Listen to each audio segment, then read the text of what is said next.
Hello दोस्तों, राधे राधे। और आज हम बताने जा रहे हैं कार आही अष्टमी की कथा व व्रत। नारद पुराण के अनुसार सभी मासों में श्रेष्ठ कार्तिक मास के कृष्ण पक्ष की अष्टमी को करकाष्टमी नामक व्रत का विधान बताया गया। इसे लोकसभा में आहोई आठवें का आहोई अष्टमी भी कहा जाता। आहोई का शाब्दिक अर्थ है अनहोनी को होनी में बदलने वाली माता। इस संपूर्ण सृष्टि में अनहोनी या दुर्भाग्य को टालने वाली शक्ति आदि शक्ति देवी है, पार्वती है। इसलिए इस दिन माता पार्वती पूजा अर्चना आहोई माता के रूप में की जाती है। आहोई अष्टमी का व्रत 5 नवंबर रविवार के दिन रखा जाएगा। अष्टमी तिथि का प्रारंभ 4 नवंबर के मध्य रात्रि 1 बजे से होगा। इसका समापन 5 नवंबर देर रात 3:19 पर होगा। उदया तिथि के अनुसार अष्टमी की तिथि 5 नवंबर रविवार के दिन, तो इस दिन की आहोई अष्टमी का व्रत रखा जाएगा। साथ ही इस दिन रवि पुष्प योग का शुभ संयोग भी बन रहा है। इस योग में रखे गए व्रत को दोगुना फल मिलता है। आहोई अष्टमी के व्रत का महत्व। अपने बच्चों की रक्षा और तरक्की के लिए माता ये व्रत रखती हैं। धार्मिक मान्यता है कि आहोई अष्टमी के दिन व्रत विधान किए गए व्रत में प्रभाव से माता और संतान दोनों के जीवन में सुख समृद्धि आती है और उसकी सभी परेशानियां समाप्त होती है। आहोई अष्टमी की पूजा विधि। आहोई अष्टमी का पूजा का विधान सायकाल प्रदोष व बेला में करना श्रेष्ठ रहता है। दिन भर उपवास रखने के बाद संध्या काल में सूर्यास्त होने के उपरांत जब आसपास में तारों का उदय हो जाए तभी पूजा आरंभ करें और रात्रि में चंद्रोदय होने पर चंद्रमा का अर्घदान करना चाहिए। इस दिन व्रत रखने वालों को सुबह जल्दी उठकर स्नान करना चाहिए।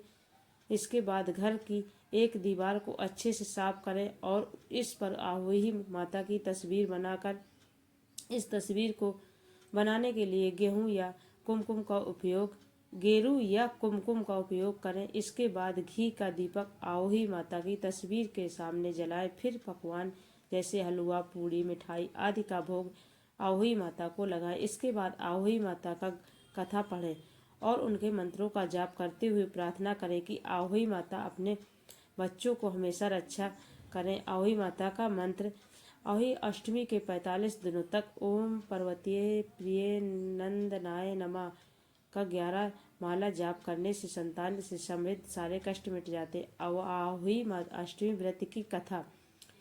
प्राचीन काल में एक साहूकार 7 बेटे थे। दीपावली में से पूर्व साहूकार की पत्नी घर की लिपाई पुताई के लिए मिट्टी ले खेत गई थी।